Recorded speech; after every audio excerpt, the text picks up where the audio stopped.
사람이 살면서 시간이 간다, 세월이 빠르다, 이런 거를 느낄 때가 있지요. 대개 사람에 따라 틀리겠지만 여성분들 같은 경우가 남자들보다 세월이 가고 나이를 먹는 거에 대해서 조금 더 민감하고 예민하지요. 또 특별히 요즘은 외모에 대해서 워낙 신경들을 많이 쓰는 그런 세상이라서, 그래서 여성들 같은 경우에 30 넘어서고 또는 30 중반 한 40 넘어서고 그럴 때 얼굴의 주름이나 피부나 이런 거에 대해서 아주 바락바락 아주 악착같이 방어하다가 그냥 에이 내가 아줌마지 그럼 이렇게 할 때가 몇 살입니까? 30 중반입니까? 40 넘습니까? 사람에 따라 다르겠습니다만은 그럴 때도 거울을 보면서 그래 세월이 많이 갔어, 또 시간이 많이 흘렀지. 혹시 고등학교 동창들 또는 대학교 동창들을 만나서 옛날 얘기를 한참 하면서 근데 그때가 벌써 20년 전이다 이럴 때도 세월이 참 빠르다, 이런 거를 느끼실 겁니다. 생활하시면서 손주들을, 그러니까 첫 손주를 볼 때 또 그런 걸 느끼시겠죠. 아이고 이제 할아버지야 우리가 할머니야, 내외간에 그런 얘기를 하면서 첫 손주를 보면서 기쁘기도 하지만 세월이 간다, 시간이 빨리 간다, 이런 거를 느끼겠지요. 저는 제가 나이에 관해서 미국 쪽에서 상반된 두 가지 경험을 가지고 있습니다. 하나는 한 5년 전쯤 일인데요. 제가 카나다 토론토에 집회를 마치고 거기에서 비행기를 타고 미국 샌프란시스코로 가는 길이었습니다. 비행기 옆자리에 어느 미국 여자분이 앉으셨는데 이렇게 얼핏 뵈도 나이가 충분히 드신 할머니였습니다. 잠깐 얘기를 하는데 그분은 샌프란시스코에 있는 딸이 아이를 낳아서 그래서 손주를 보러 가신대요. 그분이 이런저런 아이들 얘기하길래 저도 자연스럽게 나도 아이가 있는데 아이가 셋이다. 그러면서 제가 세 아이가 다 대학생이다 그랬더니 그 할머니가 기절을 하려고 그래요. 그러면서 아니 나이가 지금 몇인데 아이가 셋이 대학생이냐. 그래서 제가 한번 내 나이가 어느 정도 되는지 한번 알아맞혀 보라고, 한번 짐작해 보라고 그랬더니 이렇게 보더니 28 아니냐고. 그래서 꼭 기분이 좋다는 건 아니지만 하여간 그런 경험이 있었습니다. 그런데 바로 최근에 올 여름 조금 되기 전에 제가 미네소타에 집회를 갔었잖아요.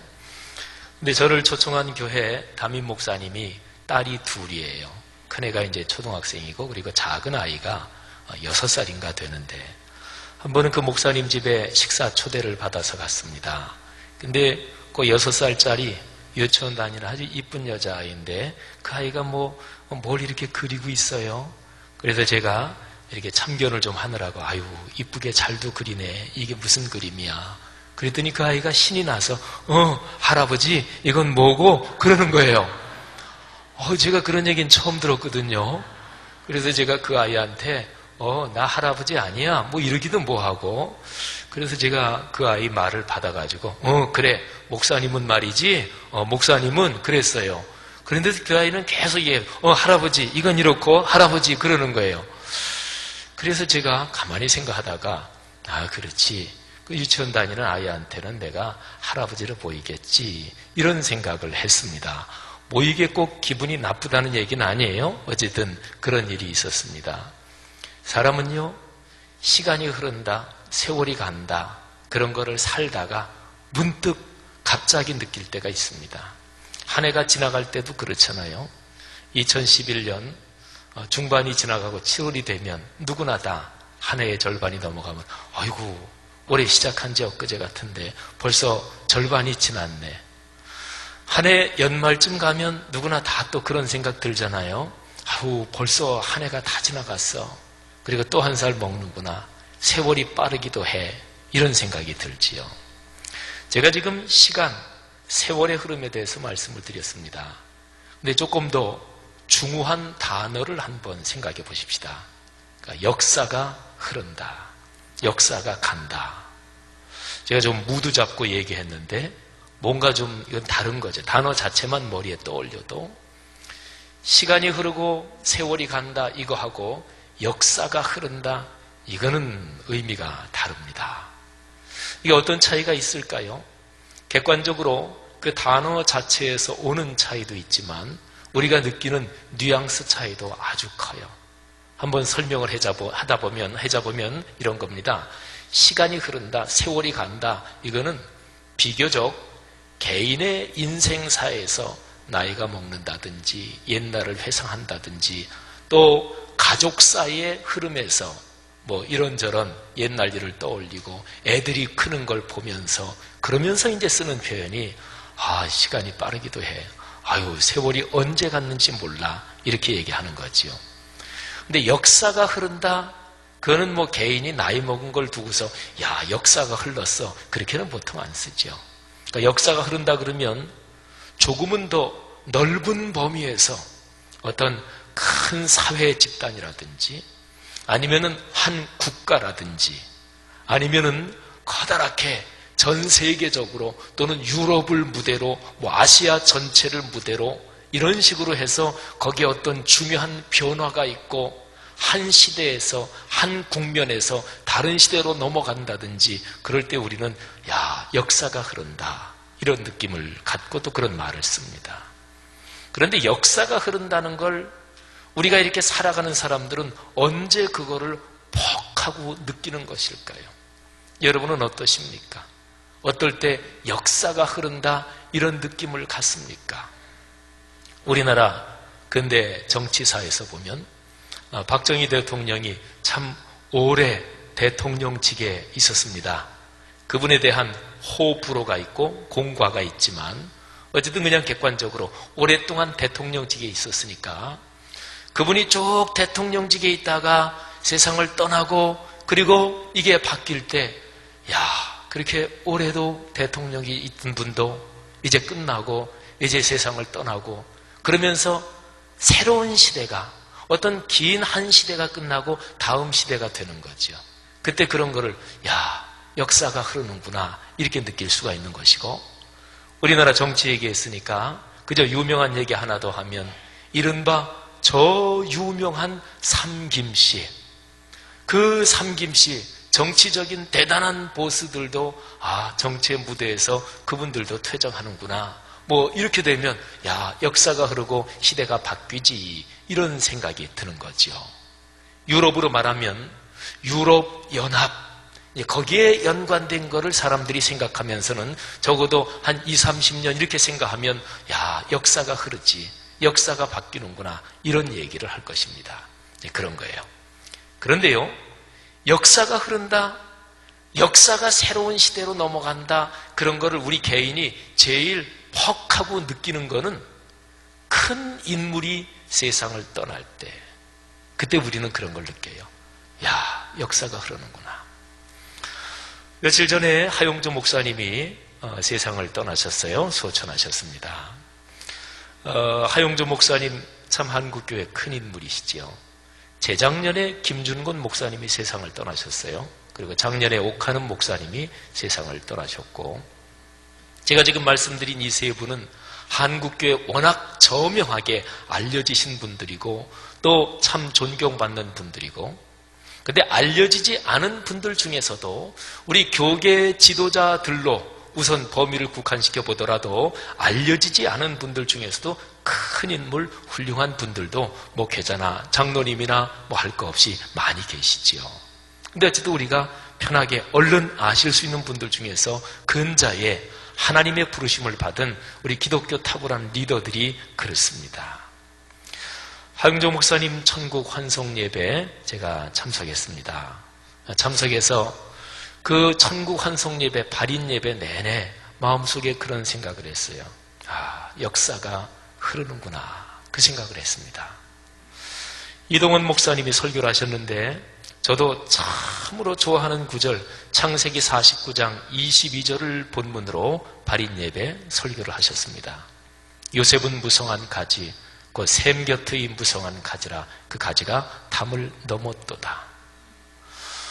하영조 목사님이 하신 사역을 어떻게 평가하든지 간에 여러 가지 각도로 볼 수가 있겠는데, 적어도 그분이 하나님의 말씀을, 성경 66권 진리의 말씀을 하나님과 우리 성도들이 교통하고 그리고 대화하는 중심 채널이다, 이 점을 명백하게 했다는 점에서 그거 하나만 보더라도 그분 사역은 나중에 교회사적으로 아주 중요하게 연구되고 평가를 받을 것입니다.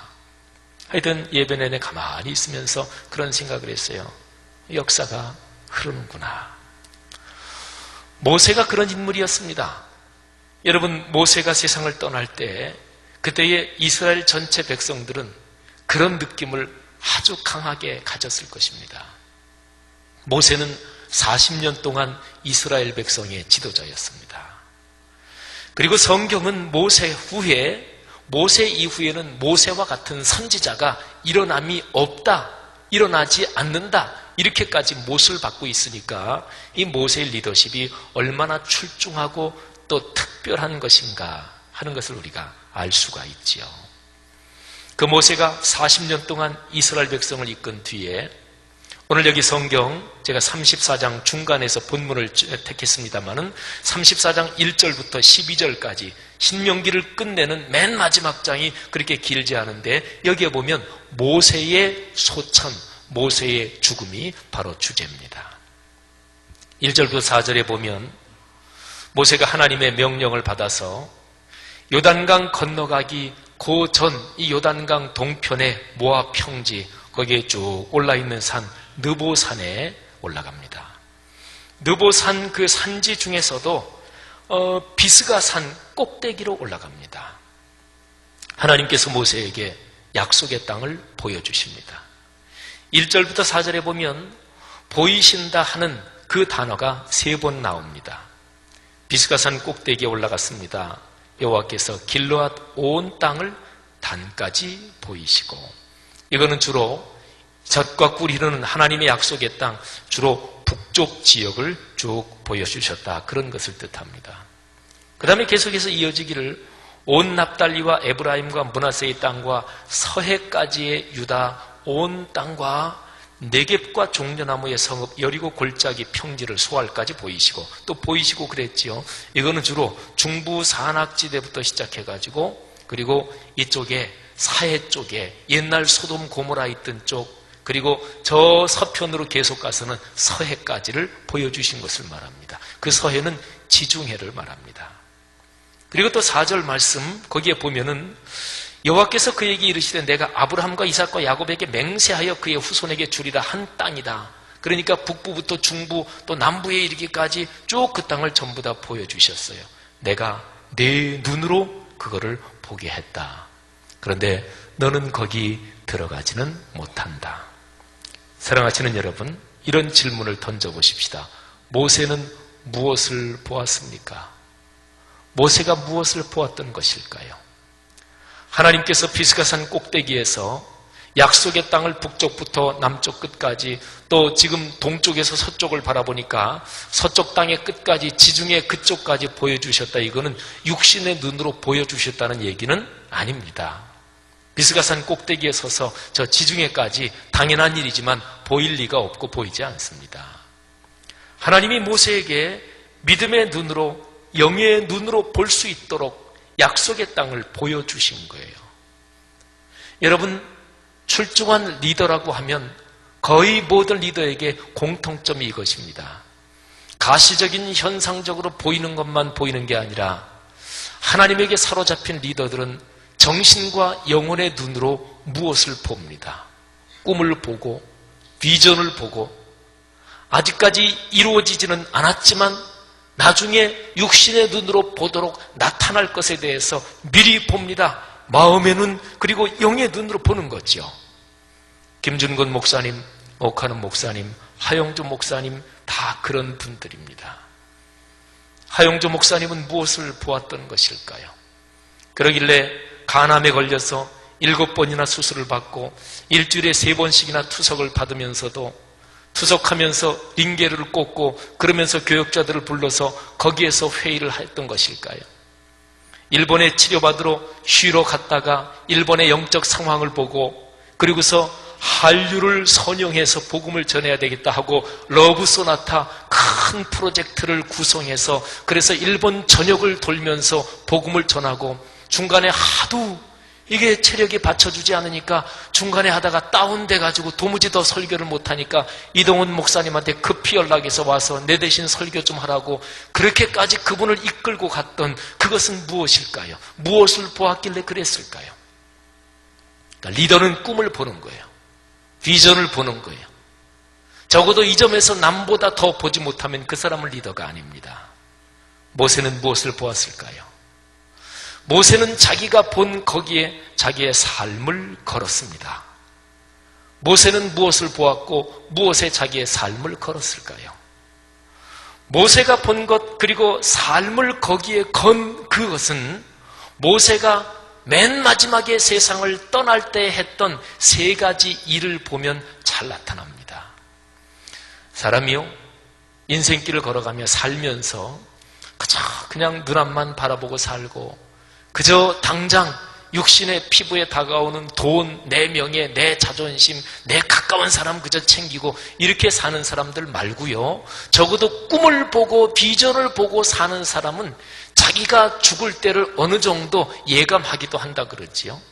그리고 자기가 세상을 떠나기 전에 그 정리를 참 잘한다고 그러지요.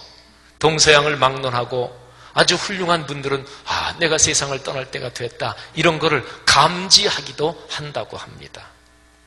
모세는 자기 자신이 하나님의 부르심을 받아 세상을 떠날 때 맨 마지막으로 세 가지 일을 했습니다. 이거를 살펴보면 모세가 본 것이 무엇인지 알 수 있고 모세가 그것의 삶을 건 이유가 뭔지를 알 수가 있습니다.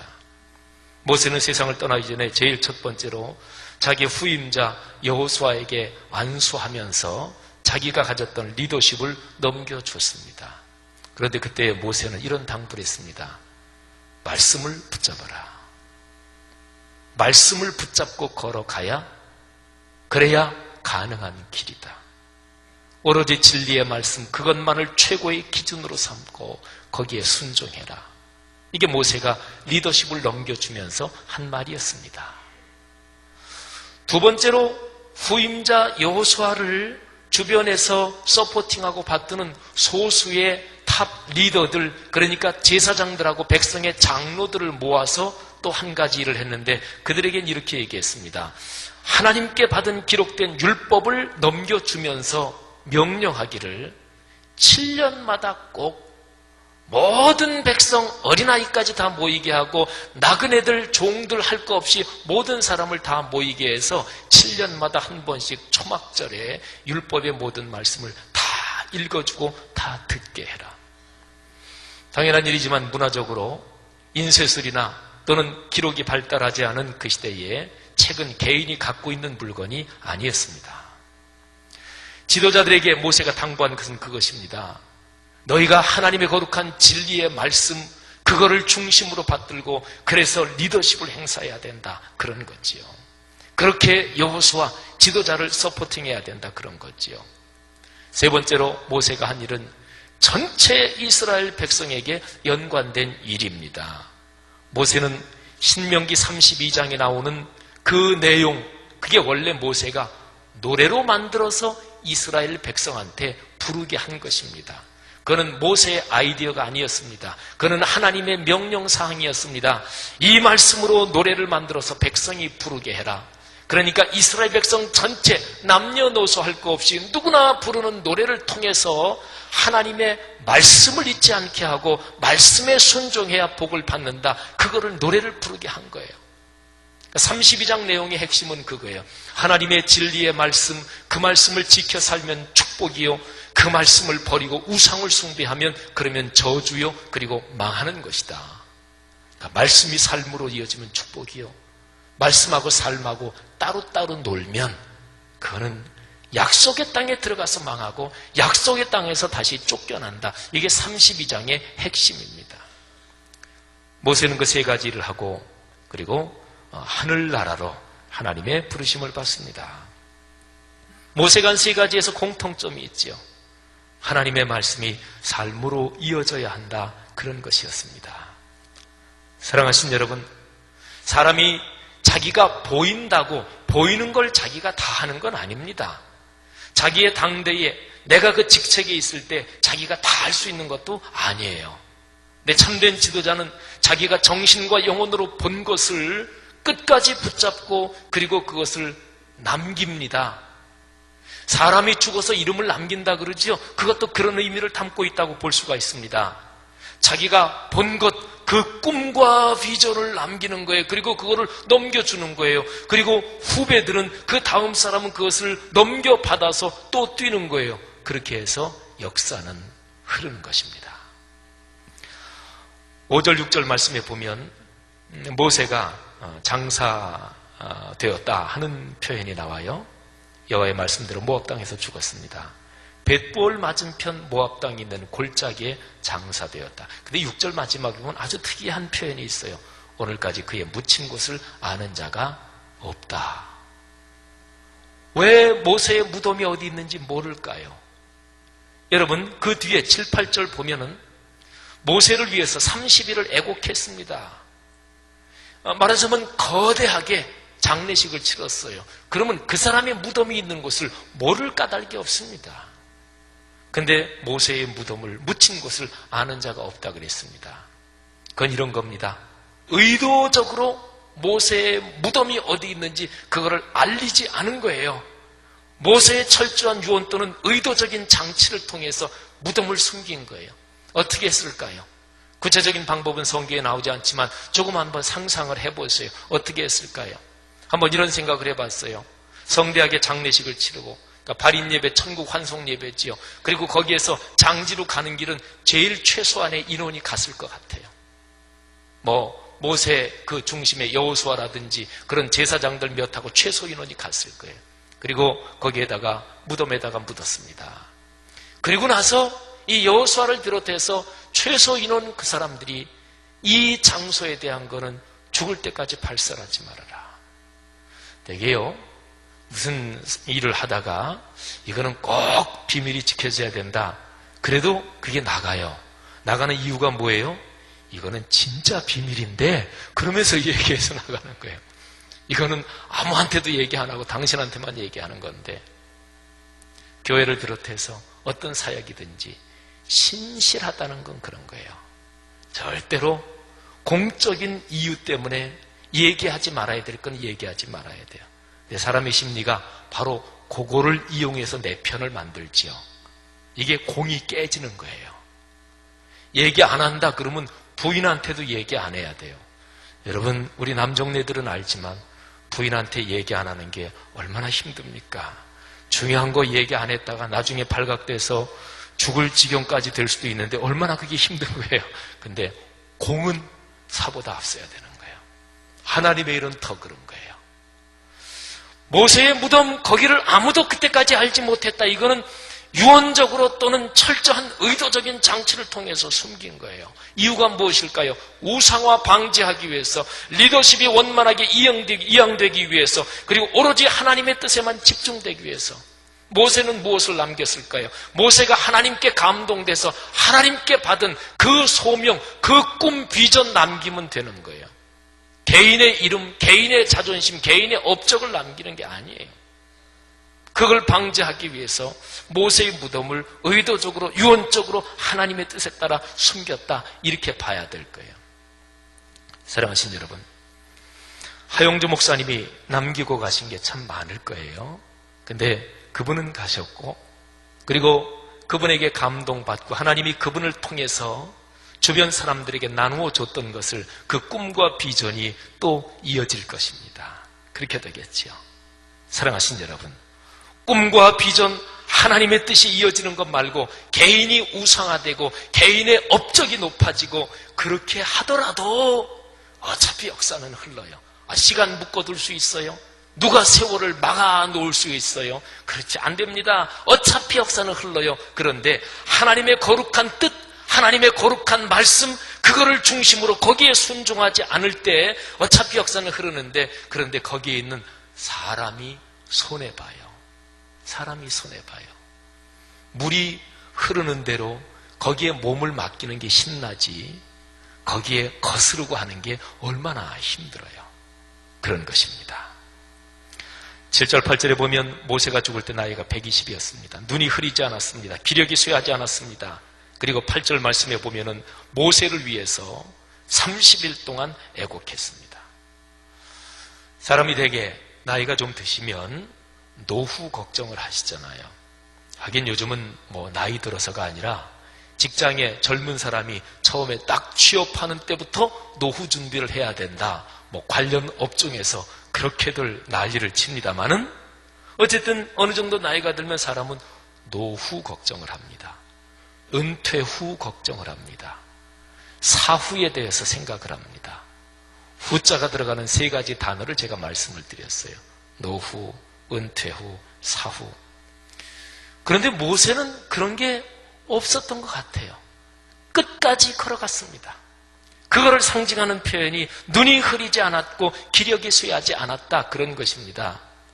여러분, 내가 가진 꿈과 비전을 가지고 하나님이 부르실 그 순간까지 끝까지 걸어가면 눈이 흐리지 않고 기력이 쇠하지 않았다, 이 표현이 상징하는 것처럼 사람의 정신적인 에너지 또는 육체도 그런 방향으로 갈 수가 있어요.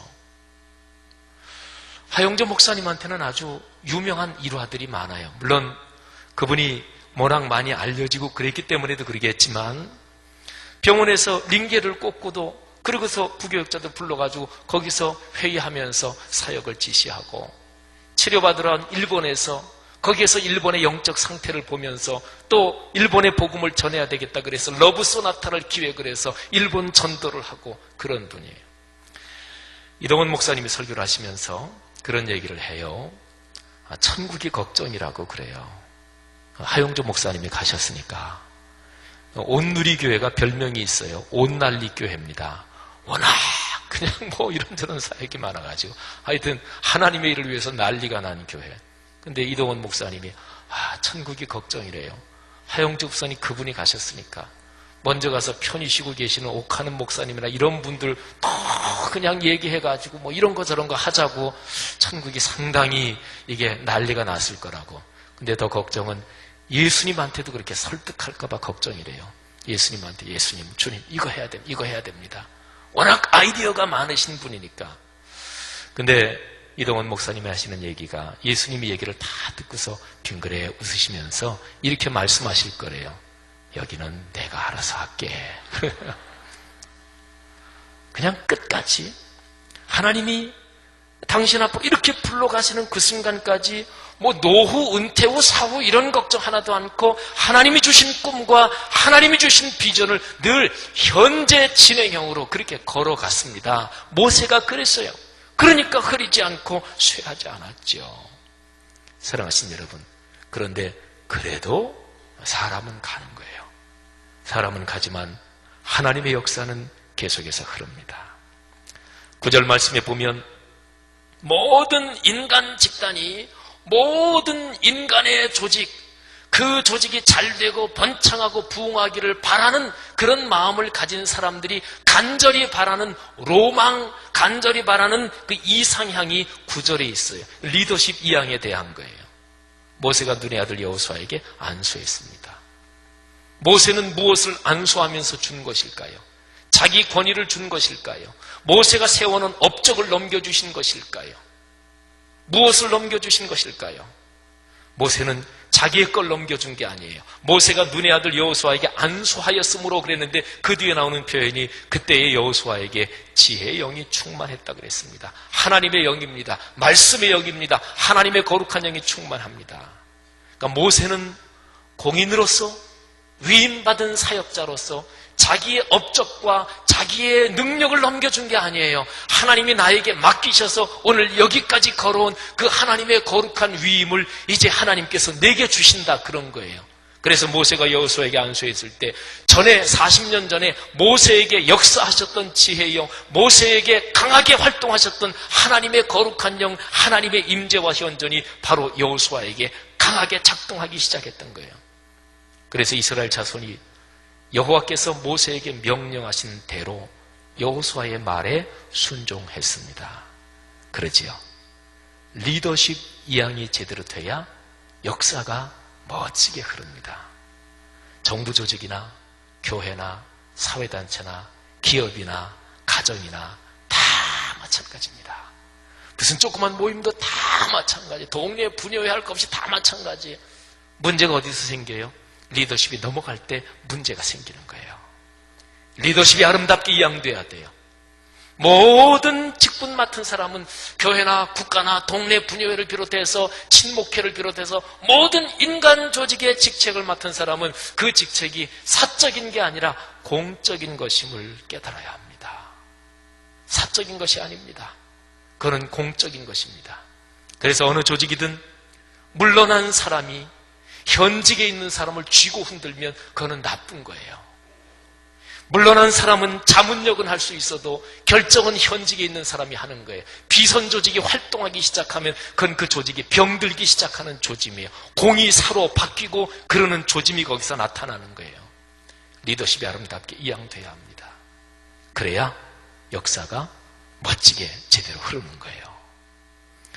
하용조 목사님이 가셨는데 하나님께서 하용조 목사님이 가지셨던 리더십을 또 귀한 후임자들에게 주셔서 하용조 목사님이 하나님께 품었던 그 꿈과 비전을 하나님께서 한국교회 오늘의 기독교세에게 계속해서 흐르게 하실 것입니다. 마지막에 10절부터 12절 보면 모세에 대해서 이렇게 얘기를 했습니다. 모세가 어떤 분인가? 그 후에는 이스라엘에 모세와 같은 선지자가 일어나지 못했다. 그러니까 모세는 체급이 다른 분이에요. 엘리야, 엘리사, 다니엘, 선지자가 수도 없이 많잖아요. 그런데 그런 선지자 중에 한 사람이 아닙니다. 모세는 체급이 달라요. 그거를 이렇게 설명할 수가 있어요. 역사가 흐르다 보면은요, 그 역사에 어떤 사건 또는 어떤 시대가 있어요. 그게 한 10년일 수도 있고 5년일 수도 있고 한 20년, 30년일 수도 있고 또 어떤 특정한 한 사건일 수 있고 또는 한 5년, 10년 어간에 일어난 몇 개의 사건일 수도 있고 그런데 역사를 조금 몇십 년 길게 보면은 이 한 몇십 년을 이끌어온 그 모든 흐름이 그때 그 사건 거기서부터 시작됐어. 이 몇십 년 흐름이 쭉 이렇게 이어져 오게 된 게 그때 거기에서 리더십을 발휘한 그 사람에게 하나님께서 몇십 년 또는 몇백 년의 꿈을 주셨어. 또는 그때 그 그룹에 하나님께서 그런 꿈을 주셨어. 이제 그렇게 생각되는 사건 그런 게 있습니다. 그런 걸 가리켜서 한번 표현해 보면 원 역사적 사건 이렇게 한번 표현해 볼 수 있습니다. 원 역사적 사건. 그러니까 어떤 사건, 어떤 인물, 어떤 시대, 그게 그 후에 이어질 몇십 년 또는 심지어 길면은 몇백 년의 역사를 다 쭉 결정짓는 어떤 그런 계기가 된다는 거죠. 그런 모멘텀, 그런 계기를 가리켜서 원역사적 사건이라고 얘기할 수 있습니다. 모세의 때가 그런 시대였어요. 그 뒤에 나오는 설명을 보면 알아요. 모세가 그런 분이었어요. 그 뒤에 나오는 설명을 보면 알아요. 자, 모세가 어떤 분이에요? 모세는 하나님께서 대면해서 아시던 사람이었습니다. 그 다음에 모세가 한 일은 이스라엘 백성이 애굽의 종살이에서 구출받은 출애굽 사건, 바로 그 사건이 있었을 때 거기에 리더가 모세였어요. 여러분, 이 사건은 이스라엘 백성, 오늘날의 이스라엘 국가의 유대인들이 오늘날까지도 자손들에게 계속 얘기하는 사건이 그 사건이에요. 혈통적으로 유대인뿐이 아닙니다. 신앙적으로 보면 그 이후에 예수님 재림하실 때까지 모든 하나님 신앙, 기독교 신앙을 가진 그리스도인들이 바로 고백하는 거예요. 애굽에서의 출애굽 사건은 바로 우리의 예수 그리스도 안에 있는 십자가 구원 사건의 예표라고 말이지요. 창세부터 예수님 재림하실 때까지 그 긴 역사의 전체 흐름에서 원역사적 사건들이 있는데 그 중에서 아주 중요한 게 바로 그 사건이에요. 모세는 바로 그 사건의 지도자였습니다. 그러니까 모세는 체급이 다른 분이에요. 사랑하신 여러분, 오늘 우리는 어떻게 살 것입니다? 어떻게 살 것입니까? 우리가 걸어가는 길이 어떤 길에 있습니까? 하나님께서 원하시는 역사의 큰 흐름, 우리는 그 가운데 있는 것입니까? 아니면 거기에서 비껴서 있는 것입니까? 아니면 거스르고 있는 것입니까? 아니면 팔짱 끼고 구경꾼으로 있는 것입니까? 하나 분명한 사실이 있습니다. 여기 계신 분들 누구나 다, 사람은 누구나 다 그냥 한 번 이 삶을 걸어갑니다. 그러니까 일생이지요. 2생, 3생 가진 사람 아무도 없습니다. 누구나 다 일생을 걸어가고, 그리고 또 공통점은 누구나 다 창조의 주님 하나님 아버지 앞에, 주 예수 그리스도 앞에 설 것입니다. 사랑하신 여러분, 하나님께서 흐르게 하시는 역사, 역사적 사건을 필요할 때마다 일으켜주시고 그거를 짚어가면서 역사가, 위대한 역사가 흐르는데 그 한가운데서 그 일에 참여할 수 있다는 것, 이것처럼 영광스러운 일이 어디 있습니까? 온 세계 끝까지 주 예수 그리스도의 복음, 하나님의 뜻을 전하는 온 세계 선교가 그것 아닙니까? 하나님의 거룩한 진리의 말씀이 내 삶에서 이루어지고 그대의 삶에서 이루어지고 모든 사람의 삶에서 하나님의 말씀이 이루어져서 복을 받고 하나님의 아름다움을 찬양하고 주님을 예배하게 되는 이것보다 더 소중한 게 어디 있습니까? 요약하자면 두 가지예요. 온 세계 선교, 그리고 말씀 삼운동. 예수님께서 마태복음 28장 18절부터 20절에서 하신 말씀이 그거예요. 너희는 모든 민족에게 가서 아버지와 아들과 성령의 이름으로 세례를 베풀어라. 그리고 내가 너희에게 말한 모든 진리의 말씀을 가르쳐 지키게 하라. 세례를 베풀어라. 이게 그리스도인이 되게 하라는 거지요. 온 세계 선교입니다. 내가 너희에게 가르친 진리의 말씀 더 가르쳐서 지키게 해라. 이게 바로 그리스도인답게 살려고 하는 거지요. 이게 바로 말씀 삼운동이지요. 사랑하신 여러분, 이 일에 내 일생을 거는 분들에게 하나님의 축복이 있을 것입니다.